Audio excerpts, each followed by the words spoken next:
a decentralized stablecoin protocol just got drained for $1 million. The charts are bleeding, the peg is trembling, and USPD holders across the world are all asking the same question: are my funds safe? In this video, we're breaking down exactly what happened with the USPD stablecoin exploit, what it reveals about DeFi security, and the specific steps you can take today to protect yourself from being the next victim. Stick around to the end, because I'll share a simple checklist you can use before you ever trust another DeFi protocol with your money. Before we dive in, quick reminder: nothing in this video is financial advice. This is education and analysis to help you understand the risks in DeFi so you can make better decisions for yourself. Alright, let's start with the basics. So, what is USPD? USPD is a decentralized stablecoin protocol designed to keep its token, let's call it USPD dollar, pegged to $1. The basic idea was simple. Users deposit crypto collateral, the protocol lets them mint USPD against that collateral, smart contracts automatically manage the system, liquidations, collateral ratios, and stability fees. It marketed itself as non-custodial, you keep control of your wallet. Over-collateralized, more value locked than issued. And community governed, with token holders voting on key parameters. On paper, that's the DeFi dream: a decentralized, algorithmic system giving you a stable asset without banks, without middlemen. That's why liquidity providers, traders, and yield farmers were comfortable parking serious money in USPD pools. Until the exploit. Let's talk about what actually went wrong.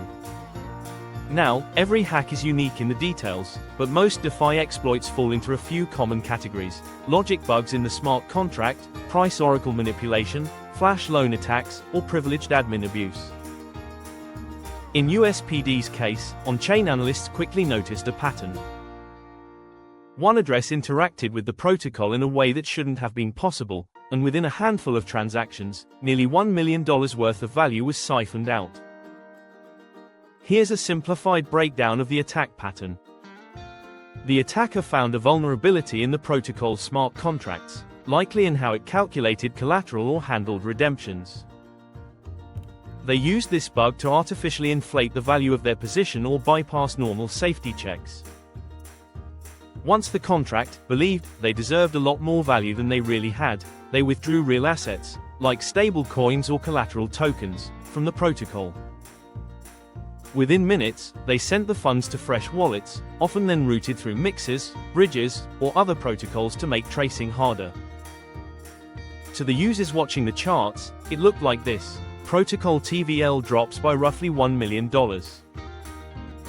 USPD stablecoin liquidity on DEXs thins out. Traders start to dump USPD, worried the peg won't hold. That fear is where real damage happens, even beyond the initial exploit. Whenever a stablecoin protocol gets hacked, the next big question is: did the peg break? For a decentralized stablecoin, the peg depends on confidence. Confidence that the collateral is still there, confidence that the system functions as designed, and confidence that incentives will eventually bring the price back to $1. After the USPD exploit, we saw a spike in sell pressure as holders rushed to exit, liquidity pools on DEXs thinning out, and USPD briefly trading below $1 as panic set in. Even a move from $1 to 95 cents is a massive red flag for something advertised as stable. If you were a holder watching this in real time, you were probably thinking, do I cut my losses now, or trust that the team will fix this? And that brings us to the next critical piece. In DeFi, how fast a team responds can make the difference between a contained incident and a full-blown collapse. The USPD team reportedly took several key steps: paused vulnerable contracts, halting the specific function the attacker used, to prevent further draining. Public incident report, informing the community that an exploit happened, sharing the approximate loss, and outlining emergency measures. On-chain tracking, working with security researchers to trace where the stolen funds were moving. Recovery, compensation plan discussion, exploring options like using treasury funds, issuing a recovery token, or restructuring protocol parameters. Whether you personally trust their response or not is up to you, but this part is crucial. A transparent, timely response doesn't magically fix lost funds, but it can help stabilize sentiment and protect the peg. When teams go silent or vague, that's when you tend to see deep depegs and death spirals. Let's answer the question in the title. Are your funds safe? The honest answer is, it depends on three things. Number 1, were your assets directly in the compromised contract? If your funds were inside the affected pool or contract that got exploited, you might be facing permanent loss on that portion. Exploited funds don't magically come back unless the hacker returns them, or the protocol has the resources to compensate users. Number 2, are you holding the affected stablecoin itself? If you still hold USPD tokens, your risk is now about peg risk. Will it stay near $1? Liquidity risk. Can you even sell size without massive slippage? Protocol recovery. Will the system restore enough collateral and confidence? If peg and liquidity are already stabilizing and the team has a credible recovery plan, risk is lower than during peak panic. If not, you're exposed. Number 3, are you providing liquidity or farming with USPD? LPs often get hit twice, once from the protocol risk, and again from impermanent loss as the token's price moves. If you're in a USPD ETH or USPD USDC pool, check. Has the pool become heavily imbalanced? Are you now holding way more USPD than you started with? If yes, your position might be much riskier than you thought. So, are your funds safe? Isn't a yes or no, it's about where you're exposed and whether the protocol can realistically recover from this hit. The USPD incident is not just about one protocol. It's part of a larger pattern we've seen over and over in DeFi. Code is public, incentives are huge, and attackers only need to be right once. Here are a few big lessons.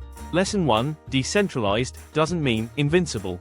Just because something runs on-chain doesn't make it immune to bugs, economic exploits, or bad design. Lesson 2, audits are helpful, but not bulletproof. Many hacked protocols had audits. Audits reduce risk, they don't remove it. Smart contracts are complex, and attackers are motivated. Lesson 3, stablecoins are only as stable as their design and collateral. If collateral is drained, mispriced or concentrated in risky assets, the stable in stablecoin can disappear very quickly. Lesson 4, decentralization trade-offs are real.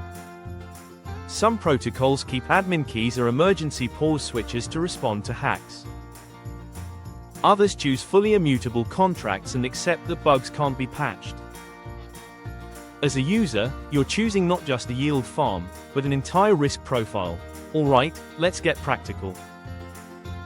Here's a simple checklist you can use before trusting your money to any DeFi protocol, USPD or anything else. 1. Check the audits, but read beyond the badge. Has the protocol been audited by reputable firms? Are there multiple audits, and are they public? Do they list critical issues found and fixed, or is it a vague marketing stamp? 2. Understand the oracle and price feeds. Does the protocol rely on a single DEX price that can be manipulated? Or is it using robust oracles and time-weighted averages to resist flash loan attacks? You don't need to be a dev, but you should know how it decides what things are worth. 3. Evaluate governance and admin powers. Who can upgrade or pause the contracts? Is there a multisig, and who's on it? Are changes delayed with a time lock, giving users time to react? If one unknown wallet can unilaterally change everything, that's a huge centralization risk. 4. Diversify your stablecoins and platforms. Don't park all your liquidity in one stablecoin or one protocol. Use a mix, centralized, decentralized, over-collateralized, maybe even interest-bearing but diversified across platforms. If one blows up, it shouldn't nuke your entire portfolio. 5. Watch TVL, PEG, and liquidity daily if size is large. Sudden drops in TVL can be early warnings. PEG deviations, even a few cents, can be a sign that confidence is slipping. Thin liquidity means you might not be able to exit when you need to. 6. Position size for failure. Assume any single protocol can go to zero overnight. Size your position so that even in a worst-case scenario, it's painful, but not life-ruining. So, where does USPD go from here? There are usually 3 paths after a major exploit.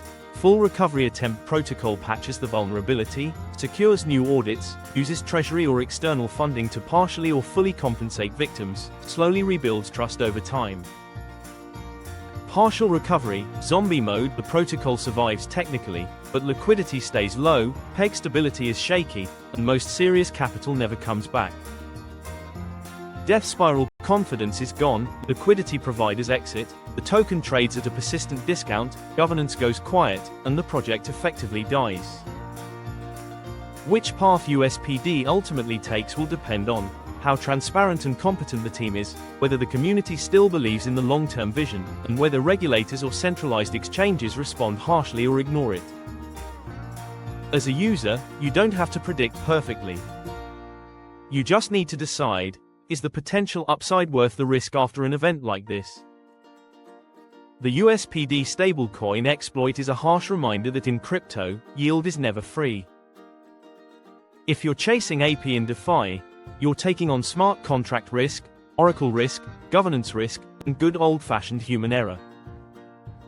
The goal isn't to never use DeFi. The goal is to use it intelligently. Ask hard questions.